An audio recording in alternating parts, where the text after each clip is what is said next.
Les doubles surprises.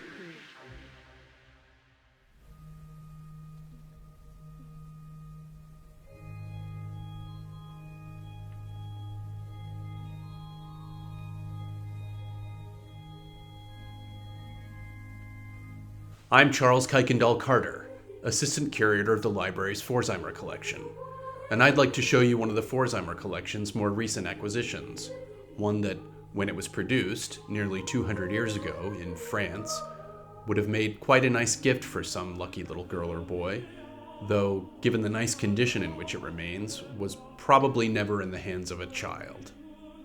It's a toy book called Les Portes Fermées ou Les Doubles Surprises, the closed doors, or the double surprises, and it's one of only 3 known copies in the world.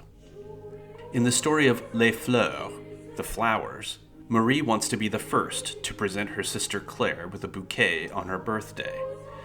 She comes to Claire's bedroom door early in the morning. "Ouvrez, c'est moi ma sœur," she says, but no one answers. Marie remembers she has a key, opens the door, and is surprised to see Claire just sitting there. But that's only one surprise, and we were promised double surprises. When we hold the card up to the light, an additional element of the story becomes visible.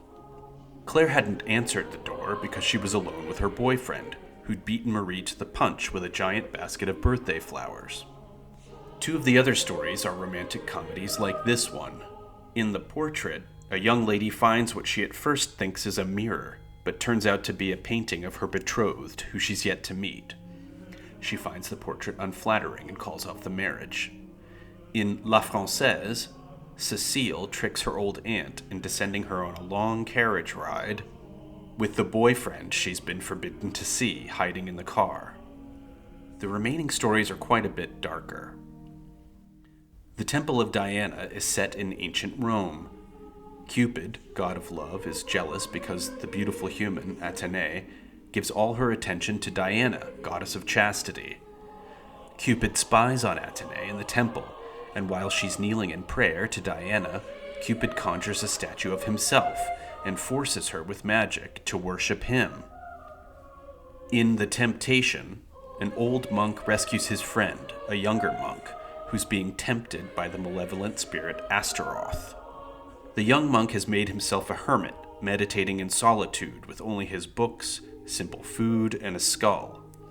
But Astaroth wants to tempt him and takes the form of a beautiful woman, offering him pleasures, wine, and rich food. Last is the story of Mephistopheles. Little Jeppe doesn't believe the rumors that his modest living master is secretly the richest man in Nuremberg, until one day he spies on him and sees him counting bags upon bags of gold coins. But something strange. Jeppe notices the coins make no sound, and for every one his master draws out of the big pile, another appears out of thin air.